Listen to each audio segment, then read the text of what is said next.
episode 2, I believe. 2.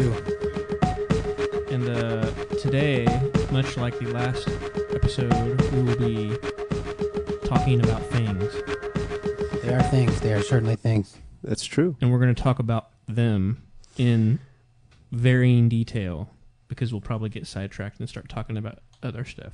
That's true, too. So, a topic that I wanted to start with, not for any specific reason, really, is this thing about Saddam Hussein, defiant Saddam Hussein pleading not guilty. Actually, he pled not guilty after he pulled a Milosevic and was like, "What is this? I do not recognize you." And like, "Why am I here?" You know. Who are you people? Which I mean, not to like defend the guys, but they sort of have a point. It's a real selective court that they're in. Well, not so much Saddam, because I think that's actually in Iraq, isn't it? Yeah. Maybe. Well, yeah. But the Milosevic is like the Hague of the world. Yeah. It's really Milosevic, ambiguous, to say the least, the manner Right. in which these people are brought to It's like who, justice, quote unquote. right? And it's treaties that give these people any sort of prerogative to do anything, and I don't think Saddam probably signed that treaty.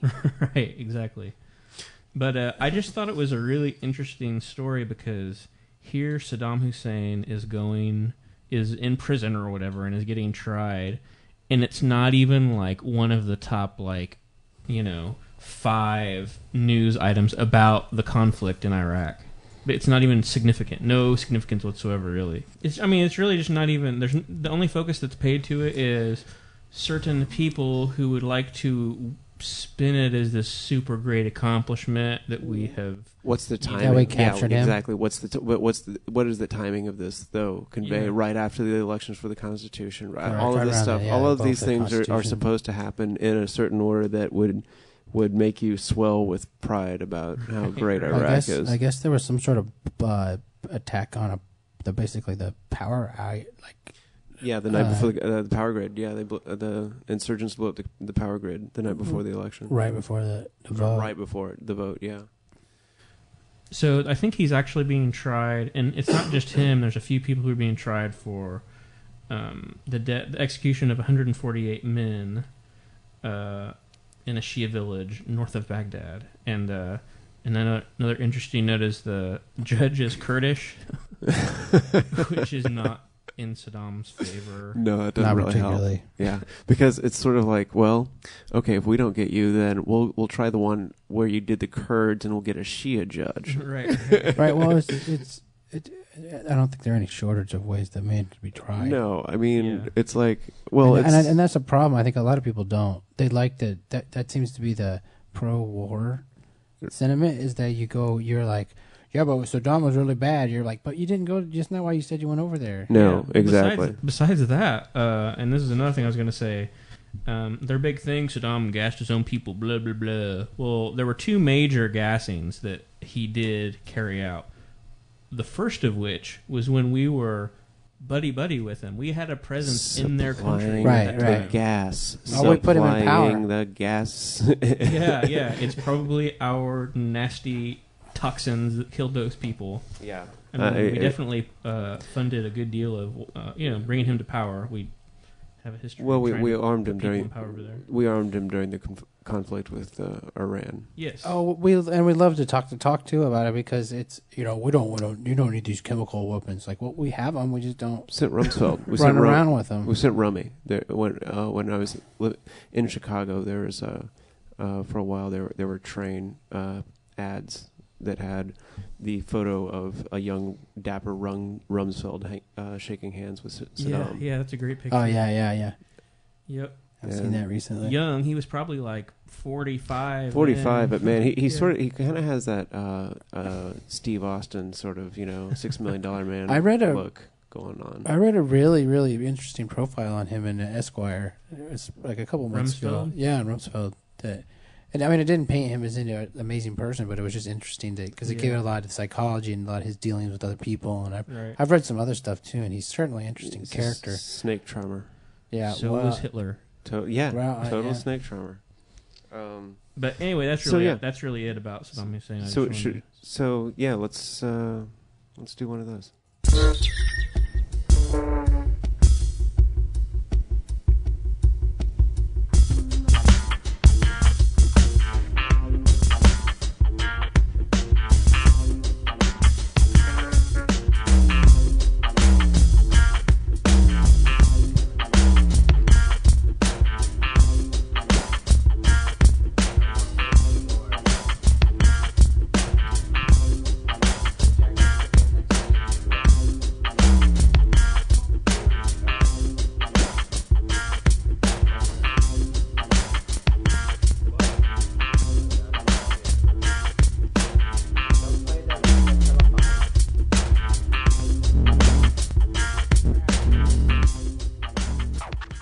Man, that's some funky stuff. The funky jams have been exuding out of this room that we're sitting in right now. That's true. It's been a spot for doing that. All right. So the next piece we have here, the next little topic is just on. I think both of these links I saw earlier this week. A couple of these links were on Dig, and one was just about some guy going, "Hey, I put together a computer for $100," and then somebody came back with, "Hey, here you can buy a computer for $150 that actually comes with an OS." What's the OS? I think it's whatever Windows is now. I don't remember what they call the name of it too. I don't remember the name change, but it's a Linux distribution. Mm-hmm. It's a commercialized one with, excuse me, like some specific interface stuff to make it look more like Windows.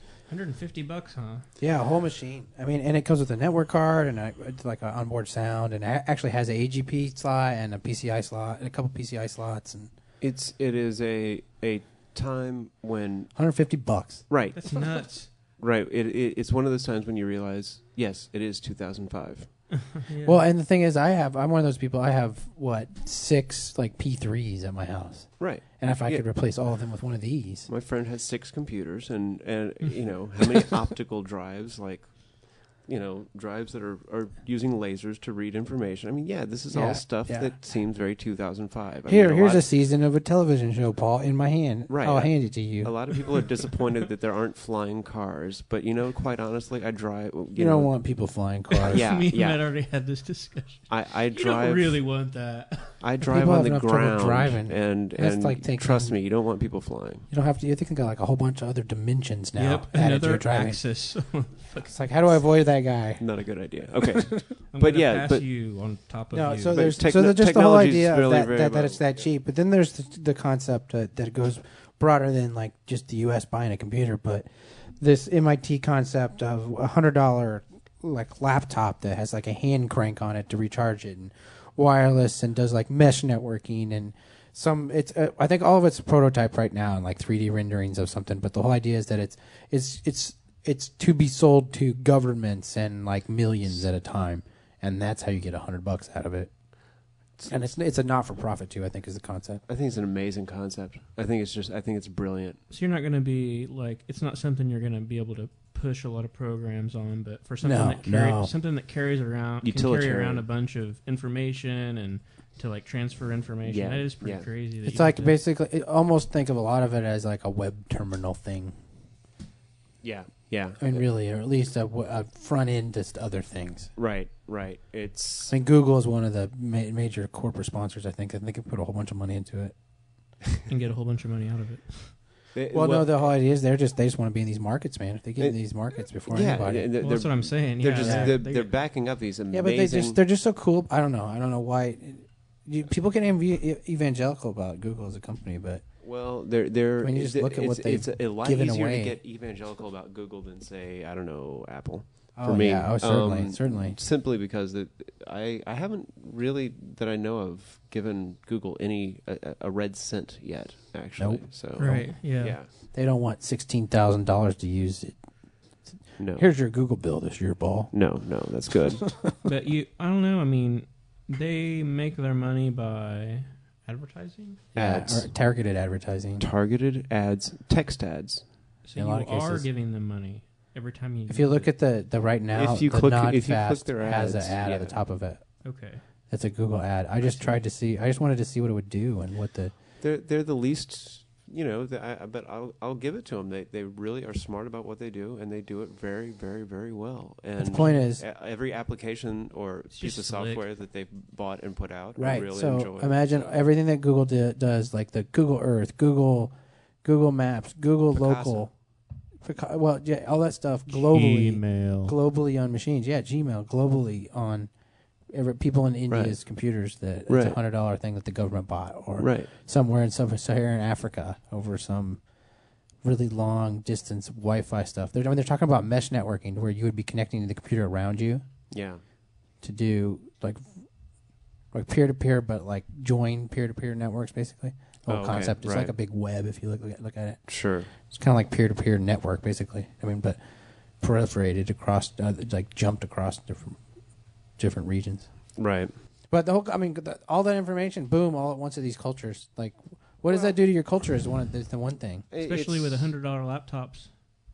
Right. Well, their aim is like what education Josh, to some extent that's less than some cell phones. Right. Oh, But it's like what Josh was talking about earlier, how they went straight from not having telephones to having cell phones, because at the time it made more sense because they didn't have to put the wires. You don't have to do all the infrastructure. Well, Andy, it's easier. Andy Rooney the other day, and I'm sure this is on the 60 Minutes site, and I think they've got a podcast of it. But Andy Rooney was talking about how we need to get rid of. I really like that guy. We need to get rid of all the wires, all the telephone wires. We need to get rid of them in every city. Yeah, exactly. Like, it's true. That's probably a good idea, really. You need to bury that stuff. He's like, bury it. He's like, it takes some time, but I bet the $100 computer, one thing, the $100 computers, definitely like universities would probably use those things, little terminals. Right. To join them. They have the loot to throw into it. Go to their website and do everything that you need as a student. I got a great idea. Schools. No reason to have a bunch of Macs in a classroom when you could just have terminal things. Inner city schools. Terminals. Every school. I don't care. No, every school. I mean, $150 computer is going to help out poor schools. Right, exactly. But I don't even think they're marketing to even looking at the U.S. Maybe they are. I don't know. You can look it on. There's a lot of information about it. But it's a great idea. Great concept. But I think we got another ready to roll.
The White House called it a back and forth, a give and take.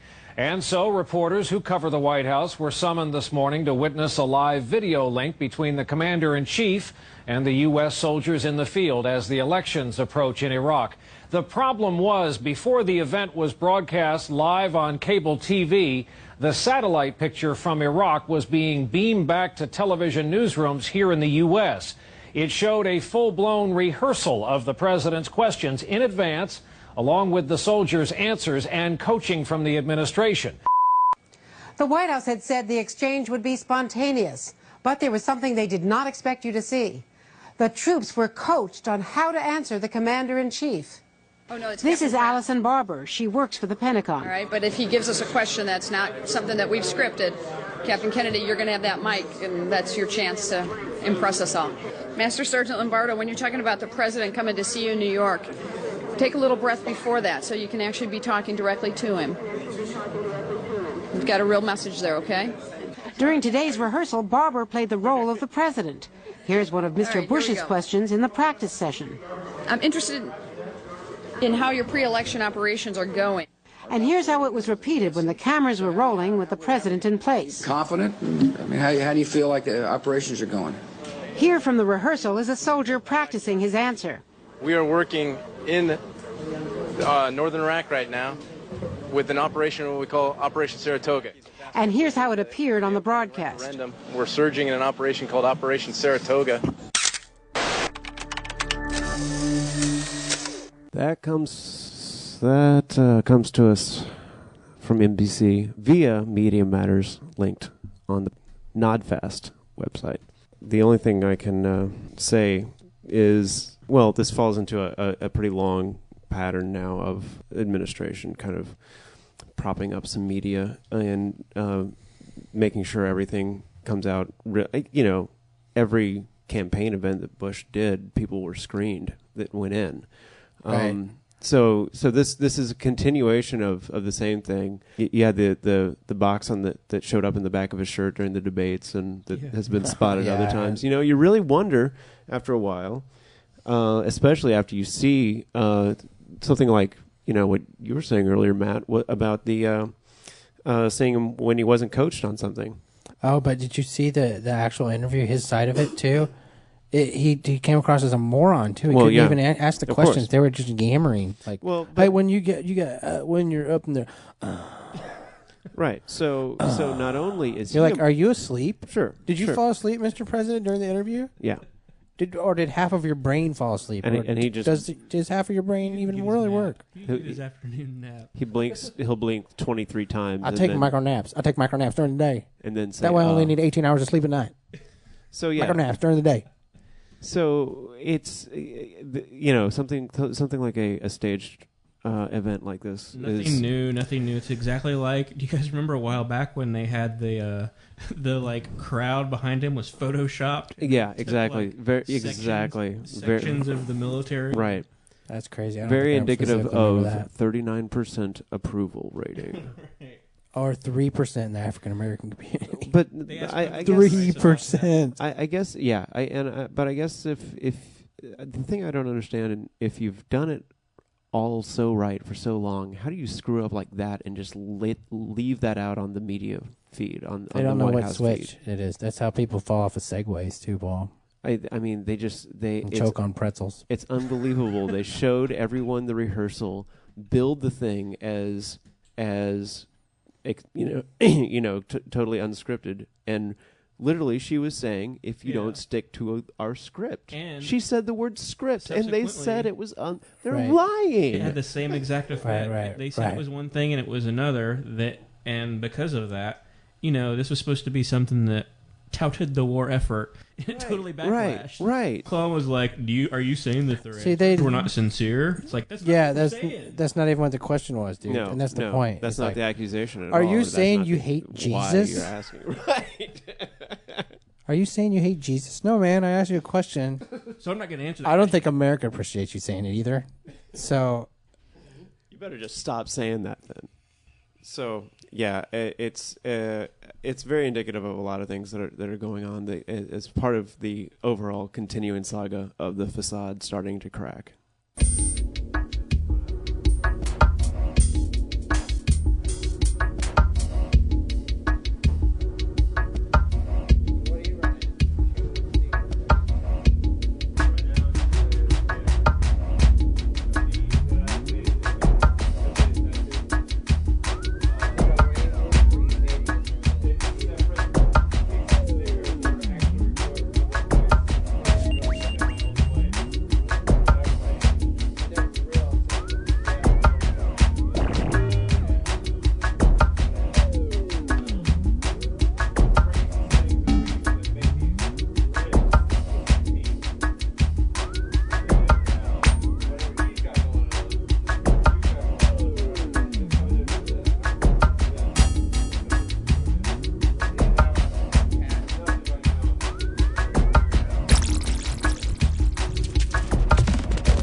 So, talking about some Google.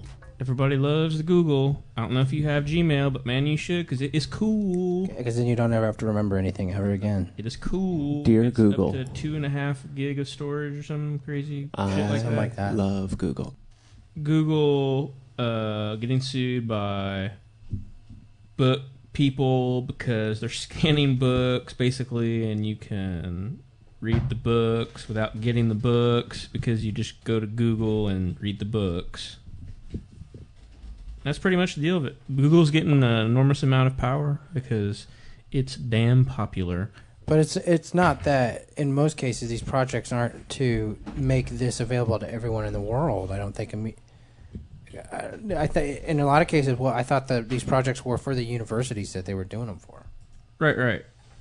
But at the same time, it's like the VCR thing. Like, they didn't make the VCR to record the stuff, but people seem to do it. Right. It's like, well, at what point? And it's one of those industries catching up to like the digital realm. Right. Like, it's the fact that, you know what, eventually it's going to happen no matter what. So you got to prepare for it. It's a little side note that says, China angry at Google map change. Yeah. Military hardware. The internet search engine Google to stop calling Taiwan a Chinese province. Oh, they're upset about that. That's hilarious. Man, the whole world is upset about Google Map stuff. Yeah. Like it's like some sort of oracle, like it's the standard. I know, they're like, yo, dude, we're just trying to make like shit you can look at. Australia was like, you gotta not show our nuclear reactors, okay? Could you not do that, please? Because then people will know where they are. It's like, what do you mean? Most of the country's flat. It's not like it's any secret where these things are. I don't know. That's what it's just information. People get scared of this information that's already there. It's really easy to get to now. Yeah, now it's very it's harnessed. It's all in one outlet.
Somebody mentioned visit to China by Mr. Donald Rumsfeld.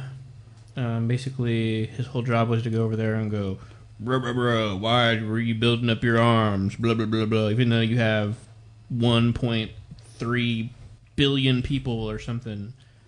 They're spending, right. I think Matt said earlier, they're spending, like, they think maybe $90 billion a year.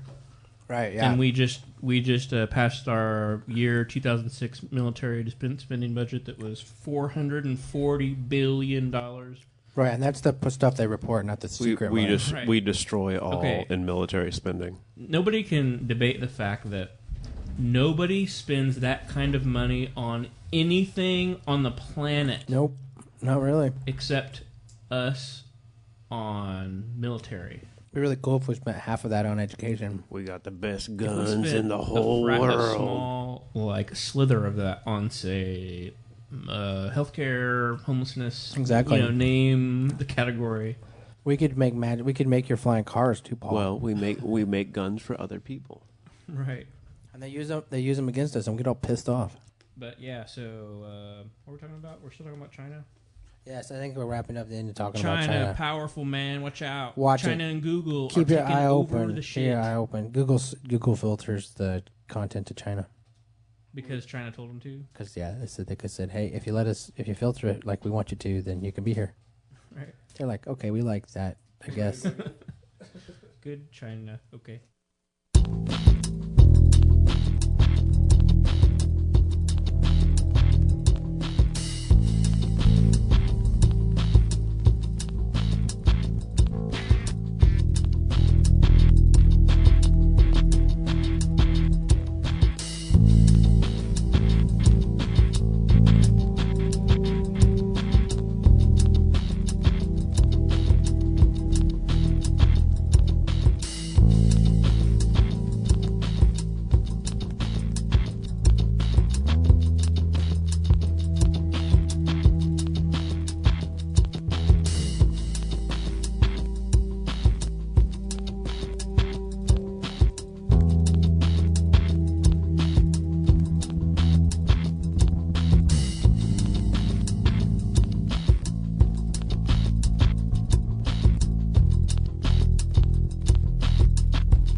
back, and we're going to talk a little bit right now just about another like fun coincidence of technologies that just happened, and it's a mature technology now that you've got good old Skype, your actually cross-platform Linux, Mac OS, Windows, voice over IP, and chat application.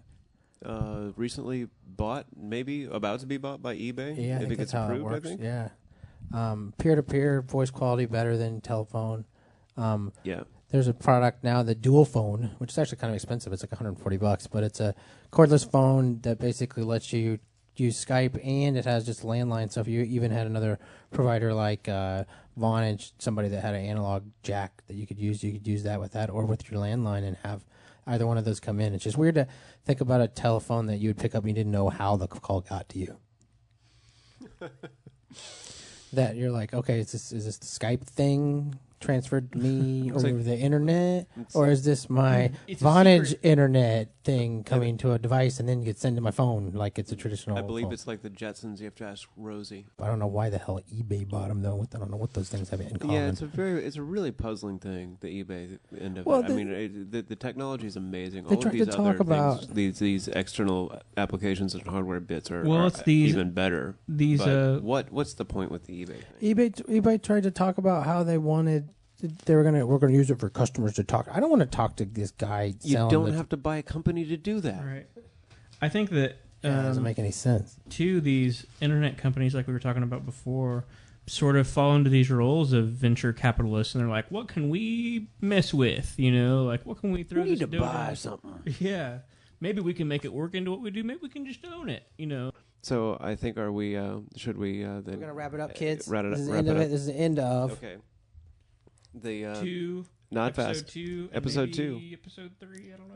Thursday, October Maybe. 20th. You never know. 2005. Thursday, October 20th, 2005.